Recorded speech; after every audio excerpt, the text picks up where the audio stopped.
Hello everyone, welcome to Study IQ. और आज इस लेक्चर के अंदर हम डिस्कस करने जा रहे हैं हमारा पॉलिटी का पार्ट जो है हमारा नेक्स्ट टॉपिक, जिसमें हम पार्लियामेंट के बारे में डिस्कस करेंगे, यूनियन एग्जीक्यूटिव और लेजिस्लेचर के बारे में। मैं आपको बताऊंगा कि इस लेक्चर के अंदर हमने इन टॉपिक्स के अंदर सब टॉपिक्स क्या कवर करे हैं और देखते हैं आज इस लेक्चर के अंदर। और ये है आज हमारा सेट 1 जिसको लेके आ रहा हूँ मैं। मेरा नाम है डॉक्टर विपिन गोयल।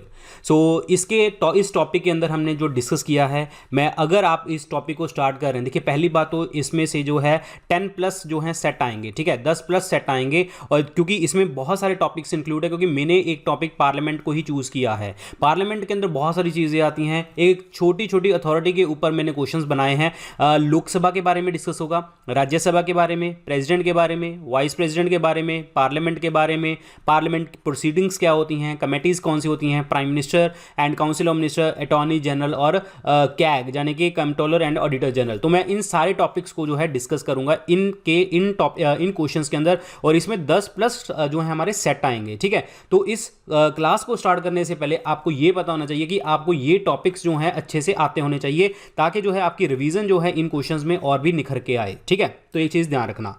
चलो देखते हैं आज हमारा पहला क्वेश्चन क्या है। President of India is elected by, जो भारत के राष्ट्रपति होते हैं उनका चुनाव कैसे किया जाता है। फर्स्ट ऑफ ऑल जो इलेक्शन है हमारे प्रेसिडेंट का कौन से आर्टिकल में लिखा गया है, आर्टिकल 54, यानी कि चुनाव जो लिखा गया है, चुनाव करना राष्ट्रपति के 54 नंबर आर्टिकल के अंदर लिखा गया है, अनुच्छेद के अंदर लिखा गया है। अब बात यह है कि इसमें कौन कौन पार्टिसिपेट करता है। देखिए इसका जो प्रेसिडेंट को हम इलेक्ट करते हैं तो इनका इलेक्टोरल कॉलेज होता है। इलेक्टोरल कॉलेज का मतलब यहाँ पे है कि कौन कौन से लोग इनको चुनते हैं। तो पहली बात तो एक चीज ध्यान रखनी है कि इनके जो चुनते हैं वो इलेक्टेड लोग चुनते हैं, यानी कि चुने हुए लोग चुनते हैं, ठीक है। दैट मींस नॉमिनेटेड जो लोग होते हैं, नॉमिनेटेड यानी कि जिनका नामांकन होता है, वो नहीं चुनते, सिर्फ चुने हुए लोग चुनते हैं। अब इलेक्टेड लोग किसके चुनते हैं, लोकसभा के। इलेक्टेड लोग किसके चुनते हैं, राज्यसभा के।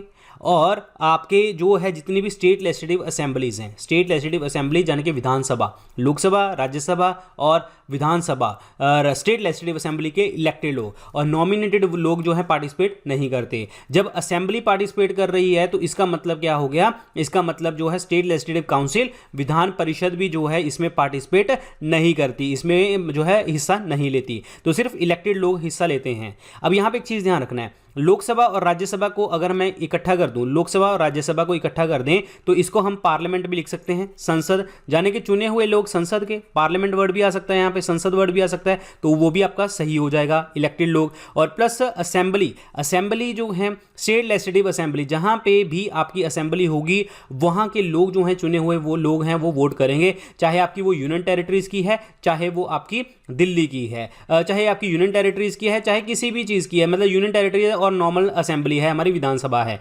और यूनियन टेरिटरीज जो हैं इसके अंदर एक अमेंडमेंट हुई थी, 70th अमेंडमेंट एक्ट, 17वां अमेंडमेंट एक्ट 1992, जिसके अंदर जो है दिल्ली और पुडुचेरी को जो है स्थान मिला था कि वो राष्ट्रपति के इलेक्शन में पार्टिसिपेट करेंगे। तो हमने क्या जाना कि कौन से लोग पार्टिसिपेट करेंगे, इलेक्टेड लोग। तो यहां पे देखिए वर्ड लिखा हुआ है मेंबर्स, तो ये मेंबर्स वर्ड गलत हो जाएगा, हमें नहीं पता ये चुने हुए लोग हैं या नॉमिनेटेड हैं, यानी कि इलेक्टेड हैं या नॉमिनेटेड, हमें नहीं पता। तो ये तीनों ऑप्शन सीधी सीधी गलत हो जाएंगी। और चौथा ऑप्शन देखिए क्या कहता है, by the electoral college consist of the elected members, यानी कि यहां पे पॉइंट सही आ रहा है, इलेक्टेड मेंबर्स किसके, both houses of the parliament. यहां पे इन्होंने वर्ड क्या डाल दिया, both houses of the parliament, यानी कि लोकसभा और राज्यसभा की बात हो रही है यहां पे। एंड दूसरा है स्टेट लेजिस्लेटिव असेंबली, असेंबली का मतलब क्या हो गया आपका, विधान सभा की बात चल रही है, स्टेट लेजिस्लेटिव असेंबली की बात चल रही है। तो इसीलिए जो आंसर बनेगा डी ऑप्शन बनेगा। और इसमें कौन पार्टिसिपेट नहीं करता, नॉमिनेटेड लोग और स्टेट लेजिस्लेटिव काउंसिल वाले लोग, विधान परिषद वाले लोग पार्टिसिपेट नहीं करते। नेक्स्ट क्वेश्चन है, Who is the executive head of the state? Who is the executive head of the state? यानी कि भारत में राज्यों की कार्यकारी प्रमुख कौन है, तो वो होते हैं हमारे प्रेसिडेंट। तो answer is A option. A option क्या बनेगा, राइट आंसर बनेगा। एक आर्टिकल 53 है, वो याद कर लो। आर्टिकल 53 क्या कहता है कि जितना भी आप जितना भी आप कार्य करते हैं, एग्जीक्यूटिव एक्शन लेते हैं, जितने भी काम करने वाले एक्शन होते हैं, चाहे वो प्राइम मिनिस्टर लेता है, क्योंकि प्राइम मिनिस्टर जो होता है वो हेड ऑफ द गवर्नमेंट होता है। Head of the government decision इसने लेने होते हैं, ठीक है। ये पीछे छुपा होता है, लेकिन एक्चुअल में नाम किसका लगता है, प्रेसिडेंट का। तो इसीलिए हम कहते हैं कि जितने भी एग्जीक्यूटिव एक्शन होते हैं वो किसके नाम पे लिए जाते हैं, राष्ट्रपति के नाम पे लिए जाते हैं, लेकिन एक्चुअल में ले कौन रहा होता है, प्राइम मिनिस्टर। इसीलिए हम क्या कहते हैं कि हमारा जो रियल एग्जीक्यूटिव है, रियल एग्जीक्यूटिव यानी कि डिसीजन लेने वाला जो कार्यपालिका का मेन अध्यक्ष है, मेन पर्सन है, वो कौन है, आपका प्राइम मिनिस्टर है। लेकिन ये जो है प्रेसिडेंट जो है ये नॉमिनल है, यानी कि नामांकन, नॉमिनल एग्जीक्यूटिव है, यानी कि इसका नाम ही लगता है कि हाँ भाई तू कर रहा है, एक्चुअल में कर कौन रहा है, प्राइम मिनिस्टर कर रहा होता है। तो इसीलिए प्राइम मिनिस्टर को हेड ऑफ द गवर्नमेंट और प्रेसिडेंट को executive head of the state कहते हैं। अब यहां पे है word leader of opposition. Leader of opposition किसी भी सभा में होगा, लोकसभा, राज्यसभा, विधानसभा, विधान परिषद, कहीं पे भी जहां पे हाउस होगा, और इसको लीडर ऑफ ऑपोजिशन बनने के लिए उस बंदे को जितनी उसकी सीटें हैं वहां पे, अगर हम असेंबली की बात करें असेंबली में, लोकसभा की बात करें लोकसभा में, राज्यसभा की बात करें राज्यसभा में, तो उसके हाउस की 10% उसको वोट मिनिमम चाहिए होते हैं, तब जाके लीडर ऑफ ऑपोजिशन अपॉइंट किया जाता है, ठीक है। And next is chief secretary government of India, मुख्य सचिव भारत सरकार। ये कौन होता है, ये एक्चुअली क्या होता है, एडमिनिस्ट्रेटिव हेड, यानी कि जो प्रशासन का काम संभालता है एक पर्टिकुलर मिनिस्ट्री में। अगर मैं कहूं कि एक मिनिस्ट्री है, कोई भी मिनिस्ट्री लगा लो, उसमें एडमिनिस्ट्रेटिव जो हेड होता है, प्रशासन का काम करने वाला, वो चीफ सेक्रेटरी देखने को मिलता है। और ये मेनली जो होता है आईएएस ऑफिसर होते हैं, और अदरवाइज मेनली तो आईएएस ऑफिसर होते हैं, और ग्रेड ए का कोई भी पर्सन जो है वो पर्सन यहां पे अपॉइंट हो सकता है। तो आंसर इस क्वेश्चन का क्या बनेगा, A option, president. Next question, which one of the following has the power to initiate the motion of the impeachment of the president of India? यानी कि राष्ट्रपति का महाभियोग करना है तो उसके लिए गति जो होती है वो कहां से स्टार्ट होती है। पहली बात तो महाभियोग जो है ये किस आर्टिकल में लिखा गया है, आर्टिकल 61 में लिखा गया है, अनुच्छेद 61 में लिखा गया है। और पहली बात रीजन क्या है कि इसको महाभियोग यानी कि इंपीचमेंट, रीजन क्या है, violation of the constitution. Violation of the constitution का मतलब क्या है कि अगर संविधान से इसने छेड़छाड़ करी, यानी कि संविधान के कार्यों के अकॉर्डिंग काम नहीं किया, तो उसे हम कहते हैं violation of the constitution. But अगर अदरवाइज जो हमारा संविधान है, कॉन्स्टिट्यूशन है, उसमें ये जो टर्म है वायलेशन ऑफ द कॉन्स्टिट्यूशन पूरी तरीके से डिस्क्राइब नहीं किएगी कि what is the meaning of the violation of the constitution. मतलब संविधान के अंदर वो अगर छेड़छाड़ करता है तो वो क्या है वो चीज, लेकिन इसका कोई भी मेंशन नहीं है। तो इसीलिए क्या होता है कि अगर इंपीचमेंट का प्रोसेस स्टार्ट होता है, पहली बात तो एक चीज देखिए, राष्ट्रपति ना तो लोकसभा का मेंबर है ना वो राज्यसभा का मेंबर है। तो इसीलिए जो इनका इंपीचमेंट का प्रोसेस होता है वो किसी भी सदन से स्टार्ट हो सकता है, आइदर हाउस, किसी भी सदन से स्टार्ट हो सकता है। अब मैं मान के चल रहा हूं कि इसका जो प्रोसेस है लोकसभा से स्टार्ट हो रहा है, मैं मान के चल रहा हूं, वैसे क्या है किसी भी सदन से, लेकिन मैं मान के चल रहा हूं कि लोकसभा से हमने स्टार्ट किया है। तो लोकसभा से जब हम स्टार्ट करेंगे तो क्या होता है कि लोकसभा के 1/4 सदस्य लिखित में, रिटर्न में जो है वो किसको दे देंगे कि हम इसको हटाने जा रहे हैं, स्पीकर को। और एट द एंड जो है आपकी वो प्रेसिडेंट के पास पहुंच जाती है चिट्ठी कि हाँ आपको हटाने का प्रोसेस स्टार्ट है। तो प्रेसिडेंट के पास 14 दिन का टाइम होता है कि वो 1/4 लोगों को मना लें। तो अगर प्रेसिडेंट जो है 14 दिनों के अंदर कोई जवाब नहीं देते तो ये जो पत्र होता है जो प्रेसिडेंट के पास जाते हैं ये दोबारा से उसी सदन में आता है जहां से स्टार्ट होता है, यानी कि स्टार्ट कहां से हुआ था, लोकसभा में। तो ये दोबारा से कहां पे आएगा, लोकसभा में आएगा। अब लोकसभा में हमें चाहिए होती है स्पेशल मेजॉरिटी। स्पेशल मेजॉरिटी का मतलब विशेष बहुमत। विशेष बहुमत का मतलब जितने सदन के लोग हैं उसके 2/3 लोगों की यस चाहिए। अगर लोकसभा ने 2/3 से बिल पास कर दिया फिर ये जाएगा राज्यसभा के पास, फिर ये 2/3 से बिल पास हो जाएगा। अगर दोनों सदनों से अलग अलग से स्पेशल मेजॉरिटी, विशेष बहुमत 2/3 से बिल पास होगा अलग अलग सदनों से, तो क्या होगा, राष्ट्रपति को हटा दिया जाएगा। लेकिन ध्यान से समझना है, यहां पे 2-3 क्वेश्चन बनते हैं। पहले पूछता है क्वेश्चन कि वो प्रोसेस कहां से स्टार्ट होता है, वो किसी भी सदन से स्टार्ट हो सकता है, ठीक है। और इसको स्टार्ट करने के लिए कितने लोगों की जरूरत है, 1/4, जिस सदन से स्टार्ट होगा उसके 1/4। अब ये भी पूछा जा सकता है कि किस मेजॉरिटी से, किस बहुमत से हटाया जाएगा, विशेष बहुमत, स्पेशल मेजॉरिटी 2/3 सदन के। तो इसीलिए जो प्रोसेस स्टार्ट होगा तो वो स्टार्ट होगा आइदर हाउस। यहां पे जो है ऑप्शन आइदर हाउस नहीं है, यहां पे both the houses of the parliament है। तो एक्चुअल में आंसर हम इसको लगाएंगे, बट जो मोस्ट एप्रोप्रिएट आंसर है वो ये है। लेकिन यहां पे बोथ ना बन के यहां पे वर्ड क्या बनेगा, either the houses of parliament, यानी कि किसी भी सदन से। पार्लियामेंट के 2 सदन है आपको पता है, लोकसभा और राज्यसभा। या तो लोकसभा से स्टार्ट होगा या राज्यसभा से स्टार्ट होगा। तो आंसर क्या बनेगा आपका, D option is the right answer.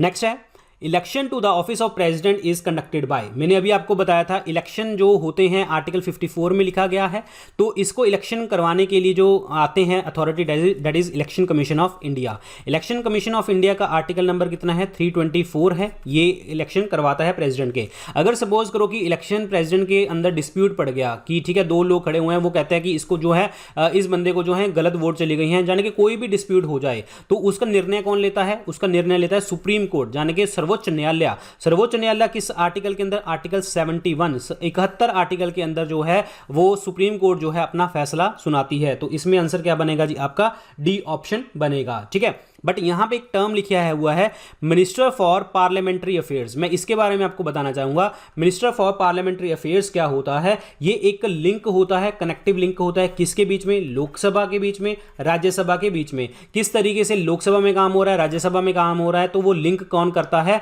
वो पार्लियामेंट्री अफेयर्स का मिनिस्टर करता है, जस्ट आपको पता होना चाहिए।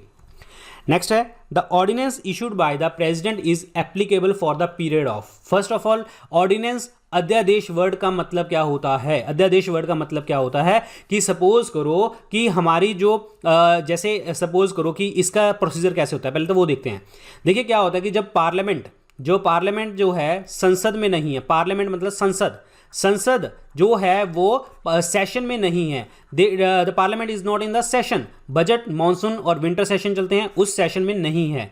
तो क्या करते हैं, जो प्रेसिडेंट होते हैं अगर वो सेशन में नहीं है, पार्लियामेंट सेशन में नहीं है, तो इसका मतलब सदन में लोग नहीं आ रहे हैं, बाकी सारे लोग नहीं आ रहे हैं, सेशन में नहीं है, तो प्रेसिडेंट क्या करते हैं, जैसे ही प्रेसिडेंट को लगे कि हाँ एक कानून बनाना चाहिए इस टाइम पे, मतलब कोई ऐसी सिचुएशन हमारे देश के सामने आई कि वो लॉ बनाना मांगती है, ठीक है, तो प्रेसिडेंट क्या कर देते हैं, वो ऑर्डिनेंस इशू कर देते हैं, अध्यादेश जारी कर देते हैं। अब अध्यादेश जारी करना तो वो एक तरह से लॉ लग जाता है। तो ये प्रेसिडेंट की जो पावर होती है, ये कौन सी प्रेसिडेंट की पावर है, लेजिस्लेटिव पावर है। अब लेजिस्लेटिव पावर का मतलब क्या है कि प्रेसिडेंट ने सीधा क्या बना दिया, कानून बना दिया। लेकिन ये ऑर्डिनेंस तब इशू करता है जब उसको union council of minister return में लिख के देते हैं, यानी कि एडवाइस किसकी चलती है, यूनियन काउंसिल ऑफ मिनिस्टर की। जैसे ही वो मंत्रिपरिषद से पूछेगा कि हाँ कानून बना दिया जाए, तो वो कानून जो है इशू कर देता है, दैट इज ऑर्डिनेंस जारी कर देता है। अब इस ऑर्डिनेंस की जो अवधि होती है वो 6 मंथ होती है, 6 महीने देखने को आपको मिलती है। तो आंसर इस क्वेश्चन का क्या बनेगा आपका, 6 month, that is B option. कुछ पॉइंट्स हैं ऑर्डिनेंस के रिलेटेड, वो आपको याद रखने हैं। जैसे मैंने आपको बताया कि पार्लियामेंट जब सेशन में नहीं होती तब आती है, ठीक है, और ये ऑर्डिनेंस इशू करना कौन सी पावर है, लेजिस्लेटिव पावर है, कानून बनाने वाली शक्ति है। और अब बात पूछी जा सकती है कि जो प्रेसिडेंट होता है, ऑर्डिनेंस शक्ति उसकी कौन से आर्टिकल में लिखी गई है, आर्टिकल नंबर 123 के अंदर लिखी गई है। अगर राज्यपाल गवर्नर की पूछा, गवर्नर भी इशू करता है स्टेट के अंदर, तो उसकी 213 है, जस्ट उल्टा करना है हमने, 123 प्रेसिडेंट की और गवर्नर की 213 नंबर आती है। अब बात यह है कि जो आई मीन टू से जो प्रेसिडेंट हैं ऑर्डिनेंस इशू करते हैं, तो ऑर्डिनेंस जो है 6 मंथ के लिए लागू हो गई। लेकिन क्या होता है कि दोबारा से 6 महीने, जब 6 मंथ के बाद ऑब्वियसली बात है जो पार्लियामेंट है वो दोबारा मिलेगी तो सही। अब अगर सपोज करो कि पार्लियामेंट को लगे कि जो प्रेसिडेंट ने ये लेजिस्लेटिव पावर यूज करी थी, ऑर्डिनेंस इशू करी थी, इसको जो है एक्ट बनना चाहिए, इसको कानून बनना चाहिए, तो क्या करता है कि 6 वीक्स के अंदर जो है उसको कानून जो है बनाना पड़ता है, यानी कि 6 हफ्तों के अंदर अंदर उसको कानून बनाना पड़ता है, बिल पास करना पड़ता है। तो अगर उन्होंने पूछा कि प्रेसिडेंट जब ऑर्डिनेंस इशू करते हैं तो कितना टाइम होता है, 6 महीने, लेकिन अगर उन्होंने वर्ड पूछ लिया कि मैक्सिमम कितना होती है, मैक्सिमम अवधि कितनी जा सकती है,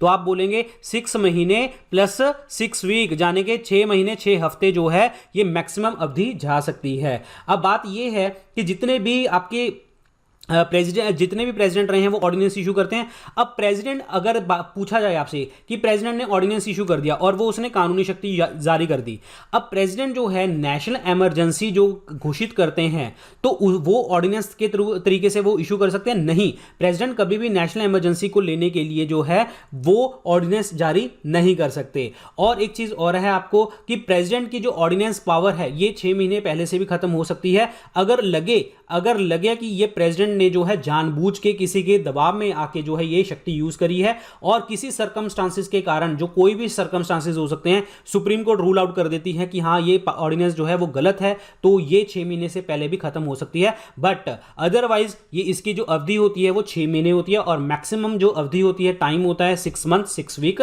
देखने को मिलता है। तो इसमें जो आंसर बनेगा, तो जो आंसर बनेगा वो बनेगा बी ऑप्शन, क्या बनेगा, राइट आंसर बन जाएगा। Next question, who completed the 2 successive regime of the vice president of India, यानी कि 2 बार वाइस प्रेसिडेंट ऑफ इंडिया कौन रहे हैं, और ये हमारे पहले ही वाइस प्रेसिडेंट उपराष्ट्रपति रहे थे जो 2 बार रहे थे, डॉक्टर सर्वपल्ली राधाकृष्णन जी। डॉक्टर सर्वपल्ली राधाकृष्णन जी का जो बर्थ एनिवर्सरी होती है वो 5 सितंबर को होती है और 5 सितंबर को हम इंडिया के अंदर मनाते हैं नेशनल टीचर्स डे। इनकी बर्थ एनिवर्सरी के ऊपर मनाया जाता है नेशनल टीचर्स डे। और राधाकृष्णन जी जो हैं 2 बार रहे हैं और प्लस राधाकृष्णन जी जो वाइस प्रेसिडेंट बनने से पहले यूनेस्को के चेयरपर्सन भी रहे हैं और सोवियत यूनियन के जो हैं ये एम्बेसडर भी रहे हैं, सोवियत यूनियन के एम्बेसडर भी रहे हैं। और अगर आपसे पूछा जाए, ये पहले वाइस प्रेसिडेंट रहे हैं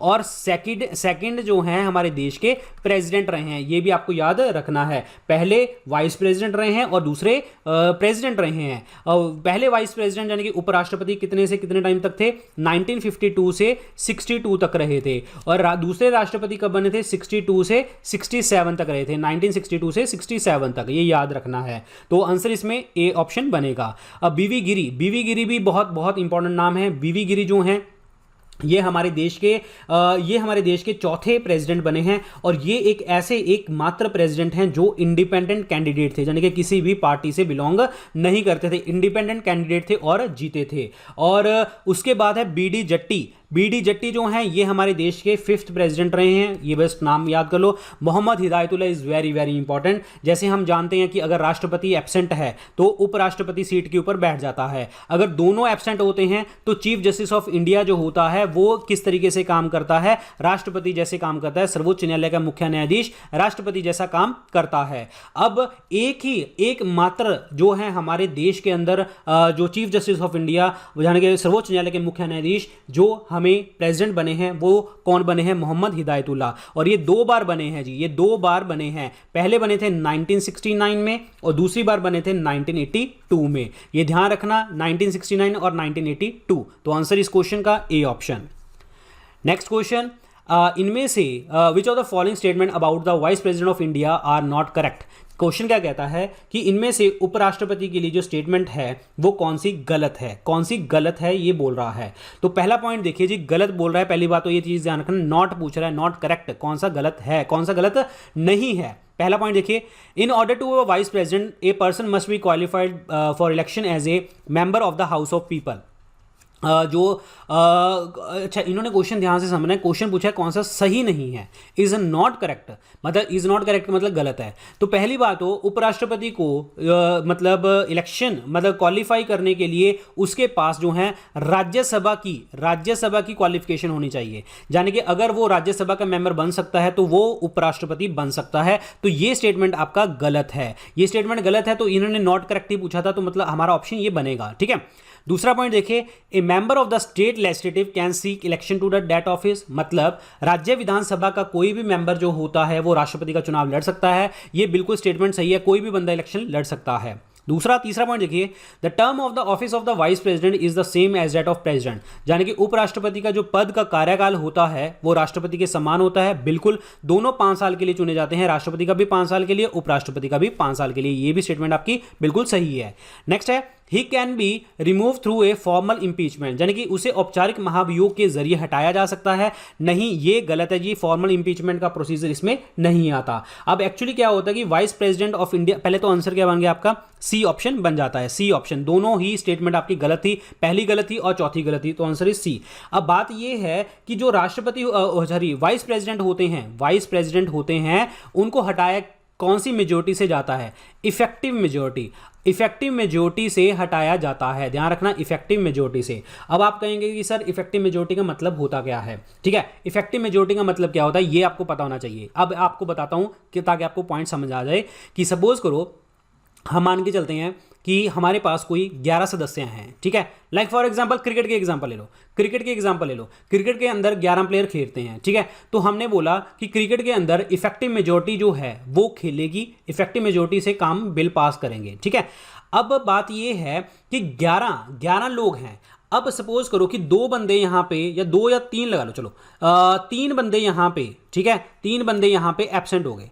एब्सेंट का मतलब रिटायरमेंट ले ली, रिजाइन दे दिया, कुछ भी कर लिया, एब्सेंट थे, तो तबीयत खराब होगी, कुछ भी, मतलब एब्सेंट, प्रॉपर तरीके से एब्सेंट। तो टोटल मेजोरिटी कितनी रहेगी?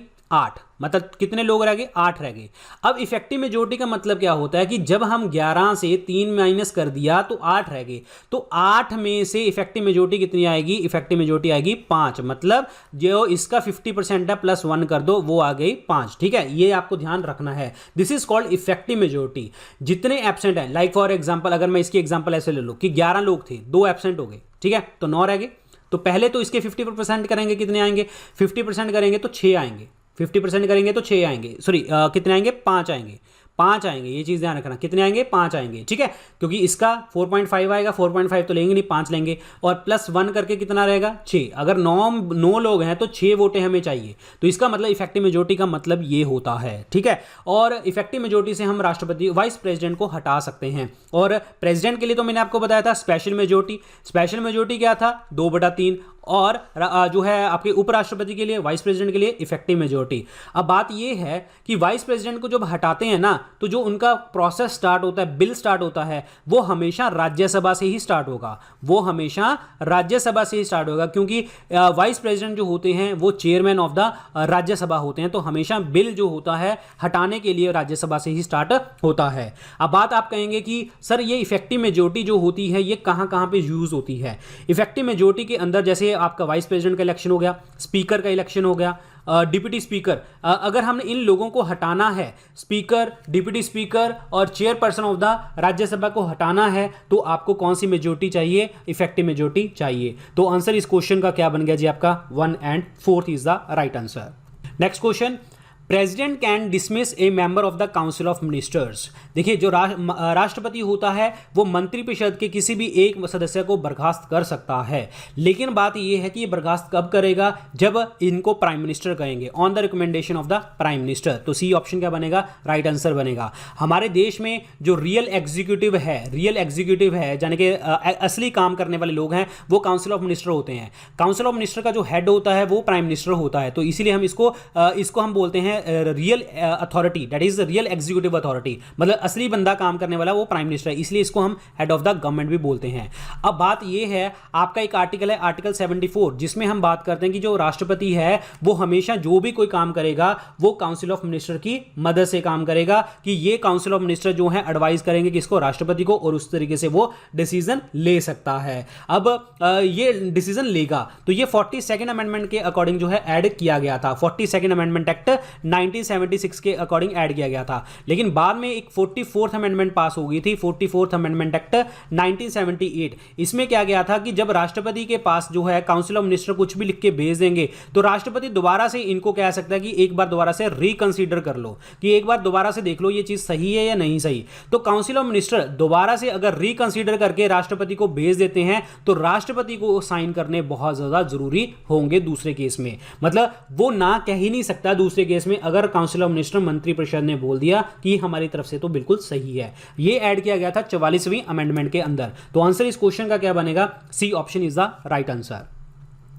Next question, who exercise the actual executive power under the parliamentary form of the government. Actual executive power मैंने अभी आपको बताया था, head of the government. Head of the government कौन है? Prime minister. तो यही आपकी जो है रियल जो है I mean to say authority है, रियल एग्जीक्यूटिव है, और प्रेसिडेंट जो होता है नॉमिनल एग्जीक्यूटिव होता है। तो आंसर इस क्वेश्चन का क्या बनेगा? B option, prime minister.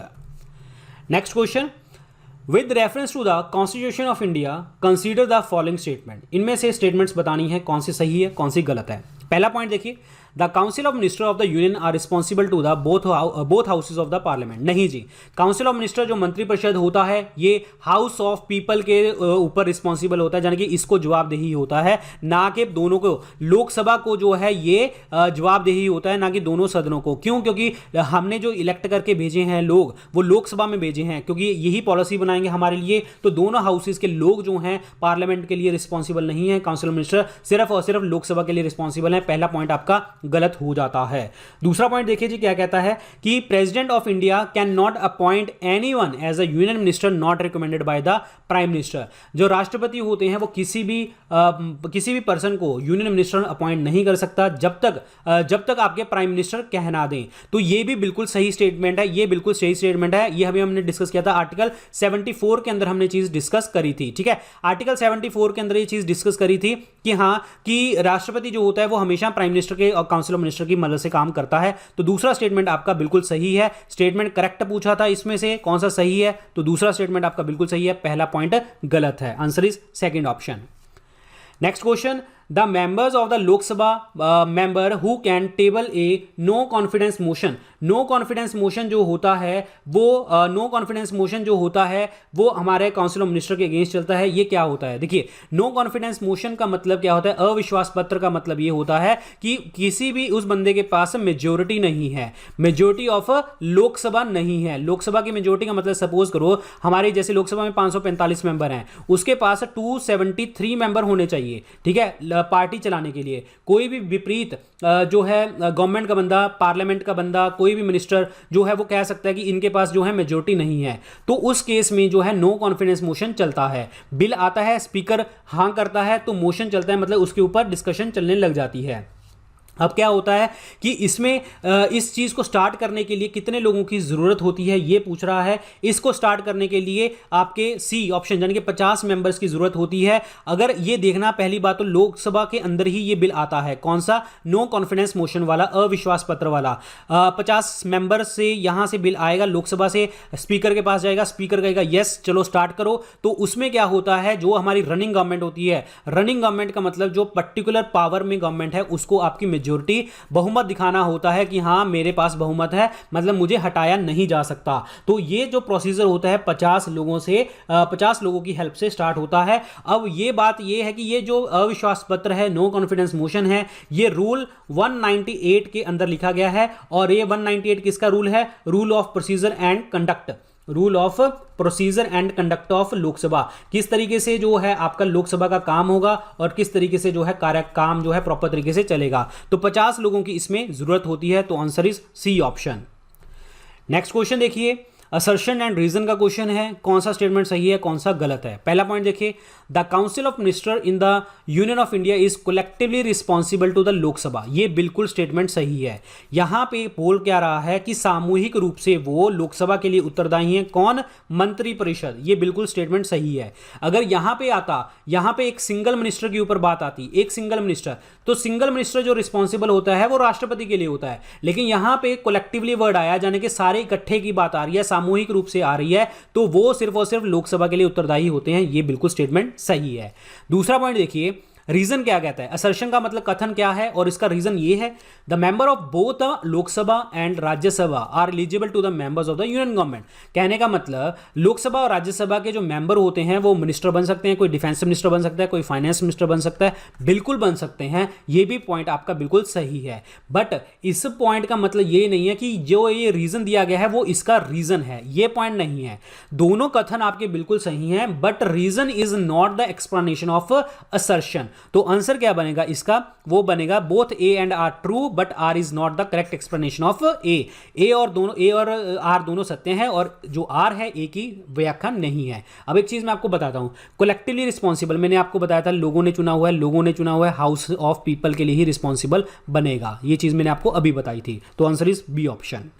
Who can be invited to the parliament for any suggestion और एडवाइस। जाने की संसद के अंदर किस बंदे को सजेशन देने के लिए, यानी कि सुलह देने के लिए और सुझाव देने के लिए, एडवाइस देने के लिए बुलाया जाता है। किसी भी सुझाव या सुलह के लिए संसद में कौन आमंत्रित किया जाता है? वो आमंत्रित किया जाता है अटॉर्नी जनरल ऑफ इंडिया। तो ए ऑप्शन क्या बनेगा? राइट आंसर बनेगा। और अटॉर्नी जनरल जिसे आप कहते हैं भारत के महान्यायवादी, अटॉर्नी जनरल भी आ सकता है, यहां पे महान्यायवादी भी वर्ड आ सकता है हिंदी में, ठीक है।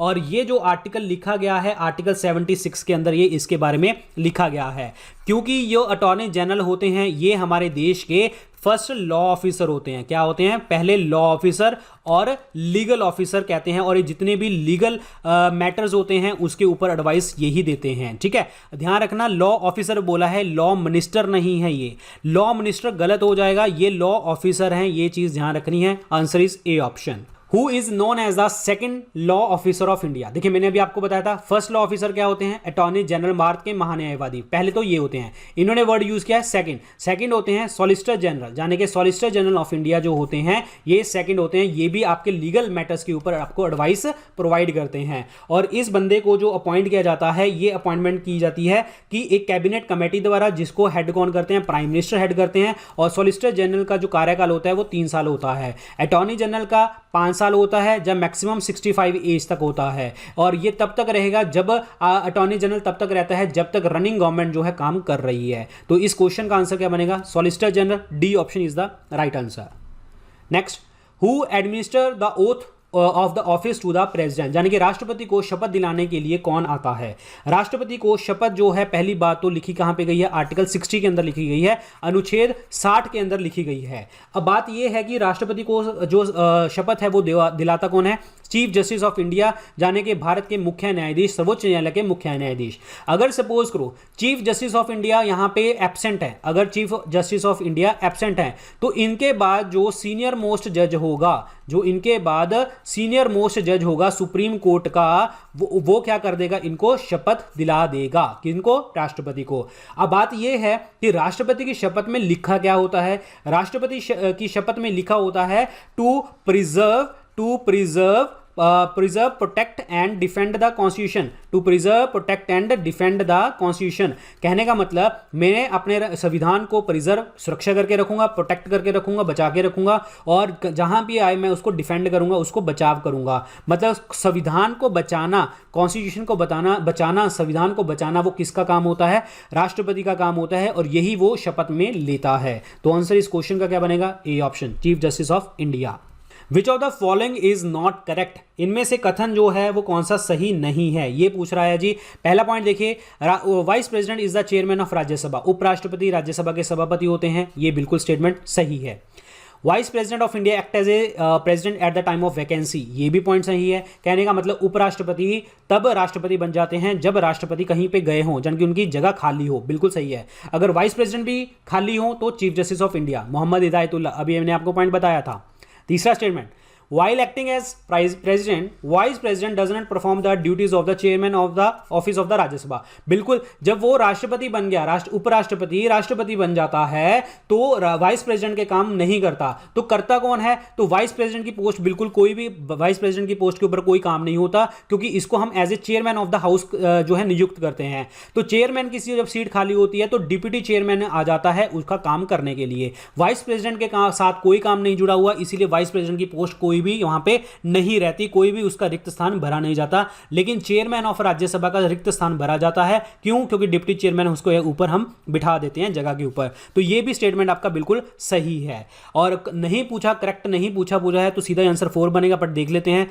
When vice president act as a president, जब उपराष्ट्रपति राष्ट्रपति जैसा काम करते हैं, the duties of the president are performed by a person nominated by president in consultation with the prime minister. नहीं, ऐसा कुछ भी नहीं है। सारे काम जो होंगे वो उपराष्ट्रपति करेगा जब राष्ट्रपति एब्सेंट हैं। क्लियर? तो ये आंसर क्या बन गया जी आपका? डी ऑप्शन क्या बनेगा आपका? राइट आंसर बनेगा डी ऑप्शन, क्योंकि इसने पूछा था नॉट करेक्ट, कौन सा सही नहीं है, तो डी स्टेटमेंट आपका गलत है। Next question, the controller and auditor general of India act as a chief accountant and auditor for the, यानी कि जो भारत के नियंत्रण और महालेखा परीक्षक होते हैं वो मुख्य लेखाकार और लेखा परीक्षक का रूप में कार्य करते हैं। किस चीज का? देखिए ये जो पर्सन होते हैं, पहली बात तो जो कैग होता है ये इंडिपेंडेंट अथॉरिटी होती है, आजाद अथॉरिटी होती है और इसके कोई भी जवाबदेही नहीं है। और ये हमारे इंडिया के head of India audit and account, India audit and account के जो हैं अकाउंट डिपार्टमेंट के क्या होते हैं? हेड होते हैं। और पब्लिक पर्स के गार्जियन होते हैं। पब्लिक पर्स का मतलब क्या होगा? जितने भी आपके पैसे, जितने भी जहां पे पैसे आते हैं, जैसे कि भारत की संचित निधि कंसोलिडेटेड फंड ऑफ इंडिया के अंदर और आकस्मिकता निधि कॉन्टीजेंसी फंड ऑफ इंडिया के अंदर पैसे आते हैं और आपके public account of India, public account के इंडिया के पैसे आते हैं, तो उसके बारे में सारी जानकारी कैग के पास होती है। कभी भी उसकी रिपोर्ट को चेक कर सकता है और सारा काम करता है। और ये कैग जो होता है किसको बोलते हैं? हम किसके अकाउंट्स को ऑडिट करता है, इसलिए हम कहते हैं कि इसको chief accountant and auditor for the union and the state government. तो आंसर क्या बनेगा आपका? सी ऑप्शन बनेगा। अब ये क्या होता है कि अगर वो सेंटर में काम कर रहा है, यानी कि यूनियन में काम करता है, तो अपनी रिपोर्ट बना के किसको दे देगा? राष्ट्रपति को दे देगा। राष्ट्रपति आगे जो है पार्लियामेंट में डाल देंगे। और अगर वो स्टेट में काम कर रहा है, यानी कि स्टेट के अकाउंट्स हैंडल कर रहा है, तो वो गवर्नर राज्यपाल को दे देगा और राज्यपाल आगे असेंबली में, स्टेट में असेंबली में दे देगा कि हाँ ये लो रिपोर्ट बना के दी है। अब बात ये है, अगर प्रेसिडेंट और गवर्नर जो कैग को बोल दें कि भाई ऐसे कर लोकल बॉडीज के, यानी कि आपके पंचायत और म्युनिसिपैलिटी के जो है इसका भी ऑडिट कर दे, तो वो कर सकता है। लेकिन मेन अथॉरिटी क्या है? यूनियन और स्टेट गवर्नमेंट की। लेकिन प्रेसिडेंट और गवर्नर अगर इसको रिक्वेस्ट करते हैं तो ये लोकल बॉडी तक भी पहुंच जाता है, वहां पे ये अकाउंट भी जो है ऑडिट कर देता है। और इसका आर्टिकल नंबर कितना है? 148 का है। और इसको अपॉइंट करने वाली अथॉरिटी क्या होती है? प्रेसिडेंट 6 ईयर्स के लिए चुना जाता है। तो answer is C option. Sovereignty of the Indian parliament is restricted by, जाने के भारतीय संसद की संप्रभुता जो होती है किसके द्वारा प्रतिबंधित होती है? सॉवरेनिटी मतलब आज़ाद, मतलब सब आज़ाद हैं। एक्चुअली क्या होता है कि हमारी आज़ादी जो है रिस्ट्रिक्ट करी गई है बहुत सारी चीज़ों द्वारा। आज़ादी का मतलब मैं खुला घूम रहा हूँ, मैं सारी चीज़ें मेरे हक में हैं। तो ऐसी चीज़ें जो हैं रिस्ट्रिक्ट की कहाँ पे कर रखी हैं? हमारे फंडामेंटल राइट्स ने। फंडामेंटल राइट को आप वायलेट नहीं कर सकते। हमारे federal structure of the constitution है, भारत के संघ के स्ट्रक्चर ने, क्योंकि यहां पे जो पावर है वो डिस्ट्रीब्यूट करी गई है सेंटर, स्टेट और जो है लोकल गवर्नमेंट के बीच में। इससे जो है आप नहीं कर सकते। फंडामेंटल राइट हो गया। जुडिशियल रिव्यू हो गया कि अगर सपोज करो कि जो है आपका न्यायिक समीक्षा के थ्रू जो है वो कर सकता है। अगर कोई कानून ऐसा बना हो जो हमारे आज के देश के जो व्यवस्था है उसके लिए अनकॉन्स्टिट्यूशनल लगे, यानी कि असंवैधानिक लगे, तो वो जो है इस अनकॉन्स्टिट्यूशनल को खत्म कर सकता है। जुडिशियल रिव्यू द्वारा सुप्रीम कोर्ट उसको खत्म कर सकती है। तो मतलब इतनी सारी पावर्स हैं। और रिटन कॉन्स्टिट्यूशन है हमारा, भाई जाओ देखो संविधान के अंदर लिखा हुआ है, तो ये तो हम करेंगे। ठीक है, तो मतलब ऐसी चीजें होती हैं जिससे इंडियन पार्लियामेंट की जो चीजें होती हैं वो रिस्ट्रिक्ट कर दी जाती हैं। तो ये सारे फीचर्स थे जो मैंने आपको बताए हैं, किससे जो है पार्लियामेंट की पावर्स को कम कर दिया जाता है। तो ये आंसर क्या बनेगा इसका? Judicial review is the right answer, B option. न्यायिक समीक्षा के अकॉर्डिंग जो है इसकी सॉवरेनिटी जो है रिस्ट्रिक्ट कर दी जाती है। बी ऑप्शन क्या बनेगा? राइट आंसर बनेगा।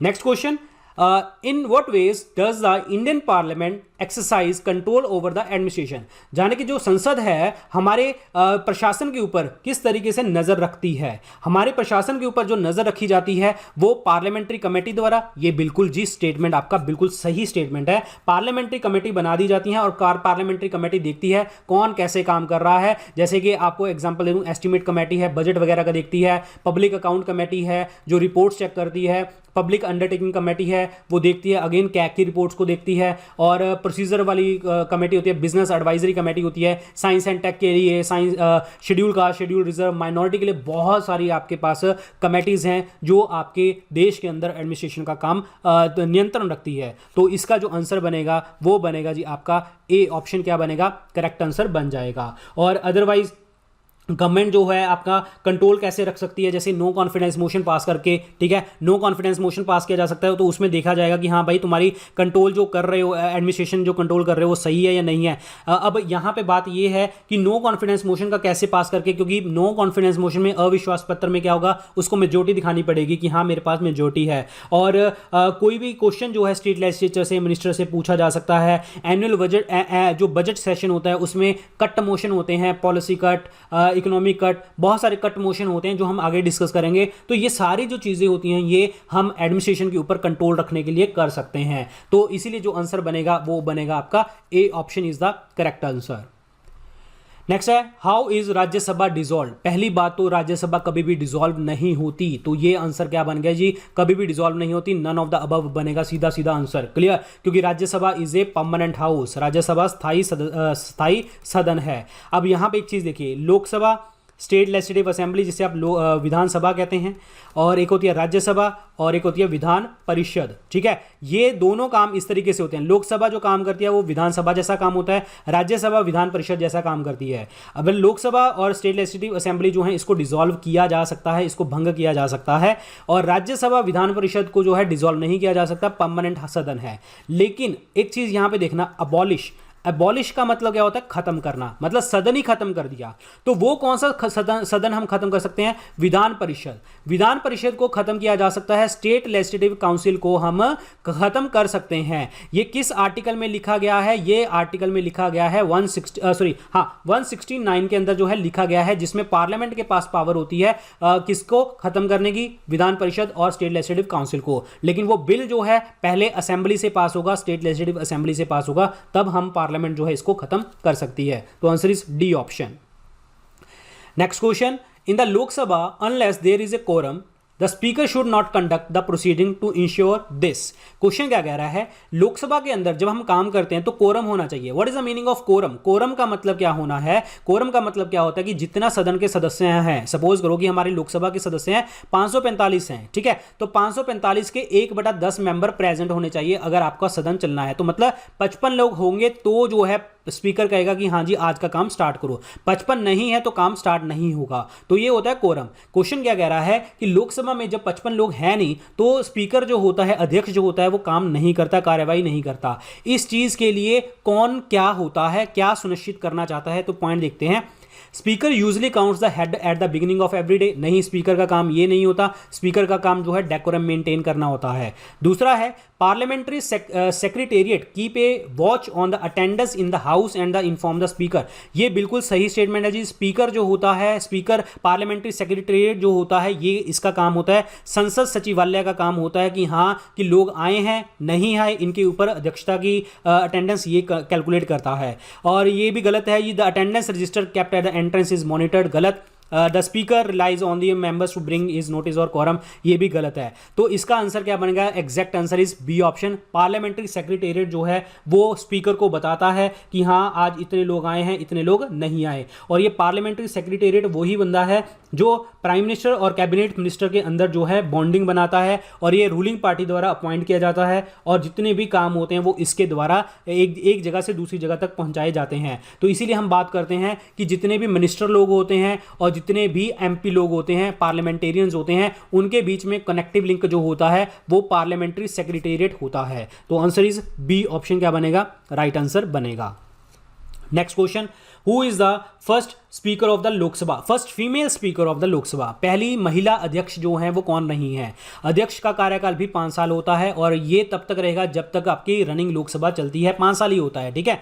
और बात ये है फीमेल स्पीकर ऑफ लोकसभा कौन बनी थी पहली, तो Meira Kumar is the right answer. Answer is D option, Meira Kumar. बाकी जो विजय लक्ष्मी पंडित हैं ये जो है यूएन असेंबली की जो है जो आई मीन टू से यूएन असेंबली के अंदर जो है, यूनाइटेड नेशन जनरल असेंबली के अंदर जो है ये प्रेसिडेंट बनी थी जो first female president of United nation general assembly के अंदर, ठीक है, विजय लक्ष्मी पंडित। और ये जवाहरलाल नेहरू जी की सिस्टर हैं। सुचेता कृपलानी ये जो है हमारे देश की पहली सीएम बनी थी, और एक कौन सी स्टेट की थी, स्टेट इज यूपी स्टेट की ये पहली सीएम बनी थी। और answer is D option, Meira Kumar. Next question देखिए, अगेन इनमें से कौन सा कथन जो है सही बोल रहा है, करेक्ट बोल रहा है, कौन सा कथन है जी, विचार करो। पहला पॉइंट देखिए, the salary and allowances of the speaker of the Lok Sabha are charge on the consolidated fund of India. ये स्टेटमेंट बिल्कुल सही है। क्यों? क्योंकि जितने भारत का जो भारत की संचित निधि होती है, समेकित कोष होता है, संचित निधि भी आ सकता है यहाँ पे, और जो है संचित निधि और संचित कोष, उसमें लोकसभा के अध्यक्ष के वेतन और भत्ते का शुल्क लिया जाता है। बिल्कुल ऑप्शन सही है। और एक चीज मैं आपको बता देता हूं कि चार्ज्ड ऑन वर्ड का मतलब क्या होता है कि इसमें वोट नहीं कर सकते आप, वोट करने की जरूरत नहीं होती। कौन कौन सी इलेक्शन में कौन कौन सी किसकी सैलरी में वोट नहीं होती? प्रेसिडेंट की, वाइस प्रेसिडेंट की, और जितने भी आपके जजेस वगैरह हैं उनकी, ठीक है। तो डिप्टी चेयरमैन की, चेयरमैन की, इनकी सैलरी के ऊपर जो है कोई भी जो डिस्कशन देखने को आपको नहीं मिलती। तो ये चीज आपको ध्यान रखनी है, ठीक है। पहला पॉइंट आपका जो हो गया वो हो गया सही। दूसरा है in the warrant of precedence the speaker of the Lok Sabha ranks higher than all the union cabinet minister and other than the prime minister. कहने का मतलब जब पोस्ट को निर्धारित किया जाता है तो यूनियन जो आपकी स्पीकर की पोस्ट होती है वो प्राइम मिनिस्टर की पोस्ट से नीचे होती है, यानी कि प्राइम मिनिस्टर की पोस्ट ऊपर होती है, स्पीकर की नीचे होती है। लेकिन स्पीकर के नीचे जो होते हैं, जो जितने मिनिस्टर होते हैं, बाकी लोग जितने भी डिफेंस, फाइनेंस वगैरह वगैरह मिनिस्टर होते हैं, वो स्पीकर से नीचे होते हैं। ये भी बिल्कुल स्टेटमेंट सही है। मतलब इन तीनों में प्राइम मिनिस्टर हाई होता है, स्पीकर दूसरे नंबर पर आता है और दूसरे मिनिस्टर जो होते हैं वो तीसरे नंबर पे आते हैं। ये भी स्टेटमेंट आपकी बिल्कुल सही स्टेटमेंट है। तो आंसर क्या बनेगा? बोथ 1 और 2।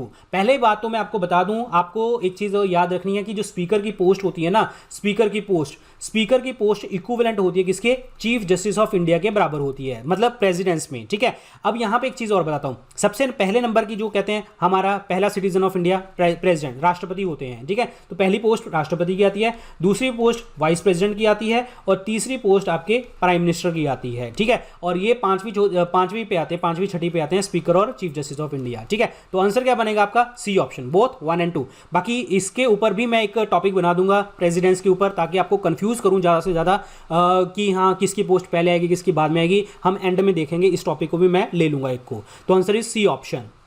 Next question, who was the first speaker to discard the official wig and prescribed over the house wearing the Gandhi cap? कहने का मतलब पहले अध्यक्ष इनमें से कौन रहे हैं हमारे लोकसभा के, और जिसने बोला था कि उन्होंने उनकी विग थी उन्होंने उतार दी और गांधी कैप पहन ली? तो ये थे हमारे पहले लोकसभा स्पीकर। पहले लोकसभा स्पीकर कौन थे? जीवी मावलंकर जी। तो ये है बी, सी ऑप्शन क्या बनेगा? राइट आंसर बनेगा। अब जीवी मावलंकर जी जो है 1946 में जब हमारी इंटरिम गवर्नमेंट बनी थी तब हमारी जो है स्पीकर भी ये बने थे, सेंट्रल लेजिस्लेटिव असेंबली के जो स्पीकर यही बने थे और हमारे देश के आज़ाद होने के बाद भी यही स्पीकर बने थे। अब बात यह है कि इन्होंने ऑफिशियल विग उतार के जब ये नॉर्मल गांधी कैप पहन ली तो ब्रिटिशर्स पूछते हैं इनसे कि आपने ये क्यों किया? तो वो कहते हैं कि आपकी जो आपने मुझे पोस्ट दी है उसकी जो आप टोपी दे रहे हो ना उसमें उतनी गर्मी नहीं है, उतना वार्मथ नहीं है, उतना लव नहीं है जितना गांधी कैप में है। तो इन्होंने ये जवाब दिया था। तो आंसर क्या बनेगा? C option. बाकी यहां पे एक पॉइंट याद रखो, राजेंद्र प्रसाद कॉन्स्टिट्यूशन असेंबली के जो परमानेंट मेंबर थे, परमानेंट प्रेसिडेंट थे, यानी कि स्थायी प्रेसिडेंट थे, वो राजेंद्र प्रसाद जी थे। और जो है टेम्परेरी अस्थाई जो प्रेसिडेंट थे वो थे सत्येंद्र नाथ जो है दैट इज सिन्हा, ठीक है, सचिंद्र नाथ सिन्हा, ठीक है। तो ये याद रखना है, Sachindra Nath Sinha was the temporary जो 9 दिसंबर को चुने गए थे, लेकिन राष्ट्रपति असेंबली के जो सदस्य चुने गए थे मेन, वो 11 दिसंबर को ये चुने गए थे। और आज़ादी से पहले, राष्ट्रपति बनने से पहले, प्रेसिडेंट बनने से पहले डॉक्टर राजेंद्र प्रसाद को फूड एंड एग्रीकल्चर मिनिस्टर भी बनाया गया था, खाद्य और कृषि का मिनिस्टर बनाए गए थे। तो answer is C option. Next question, इनमें से फाइनेंशियल कमेटी कौन सी है? वित्तीय समिति जो सदस्य कमेटी हैं इनमें से कौन सी है? पहले है पब्लिक अकाउंट कमेटी, ये बिल्कुल सही है जी। पब्लिक अकाउंट कमेटी के अंदर जो होते हैं 22 लोग होते हैं, 15 लोकसभा से होते हैं और 7 जो होते हैं राज्यसभा से, ठीक है, ये आपको याद रखना है। और पब्लिक अकाउंट कमेटी का काम ये होता है कि जितने आपने डिमांड करी थी, जितने लोकसभा राज्यसभा ने डिमांड करी थी, वैसे तो लोकसभा वाले मिनिस्टरों ने जितनी डिमांड करी थी, जो पावर में थे, जो गवर्नमेंट पावर में थी, जितनी डिमांड करी थी पैसा लगाने के लिए, वो डिमांड जो है उसके अकॉर्डिंग आपने पैसा यूज किया है, ये इसकी रिपोर्ट ये बनाते हैं, ठीक है। तो पब्लिक अकाउंट कमेटी जो बाद में रिपोर्ट प्रेसिडेंट को फिर आगे जो है प्रेसिडेंट जो है आगे पब्लिश कर देते हैं, आगे जो है प्रेसिडेंट को देते हैं, प्रेसिडेंट पार्लियामेंट में पेश कर देती है। और पब्लिक अकाउंट कमेटी जो है ये जो होती है रिपोर्ट को देखती है, ठीक है। मतलब आई मीन टू से कैग जो होता है, CAG controller and auditor general, ये रिपोर्ट बनाता है, ये प्रेसिडेंट को देता है, और प्रेसिडेंट जो होता है वो पब्लिक अकाउंट कमेटी के पास चली जाती है, और ये पब्लिक कमेटी जो होती है ये पब्लिश कर देती है रिपोर्ट जो स्कैम निकालती है। नेक्स्ट है एस्टीमेट कमेटी। एस्टीमेट कमेटी में 30 लोग होते हैं और 30 के 30 लोकसभा से होते हैं, और ये एस्टीमेट किसका लगाते हैं? पैसे का, बजट का, कितना आप इकोनॉमी में, एडमिनिस्ट्रेशन में कितना खर्च कर रहे हैं, वो एस्टीमेट कमेटी लगाती है। पब्लिक अंडरटेकिंग कमेटी, इसके अंदर जो है 22 लोग होते हैं, 15 लोकसभा से और 7 राज्यसभा से, और ये क्या करती है, जितनी भी रिपोर्ट्स होती हैं, कैग वगैरह की रिपोर्ट्स होती हैं, वो ये पढ़ती हैं, और जितना भी काम होता है उसके अकॉर्डिंग ये बता दिया जाता है किस तरीके से जो है काम होगा, ठीक है। तो पब्लिक अकाउंट कमेटी होगी, पब्लिक अंडरटेकिंग कमेटी होगी कि किस तरीके से ये काम करते हैं। ये सारे के सारे पब्लिक अकाउंट के पैसे हैं, फाइनेंशियल कमेटीज हैं, तो सारे ही आंसर आपके सही बनेंगे। 1 2 3 इज द राइट आंसर, ठीक है। तो ये बन गया जी आपका तीसरा ऑप्शन, डी ऑप्शन 1 2 एंड 3। तो these are the financial committee. तो ये थे आज के लेक्चर के अंदर क्वेश्चन। आज हमने सेट 1 डिस्कस किया है, नेक्स्ट हम सेट 2 और बहुत सारे सेट 10 तक हम जाएंगे, तो देखेंगे नेक्स्ट क्लासेस में क्या आता है। रिवाइज करना, ढंग से रिवाइज करना चीजों को। Good luck, take care.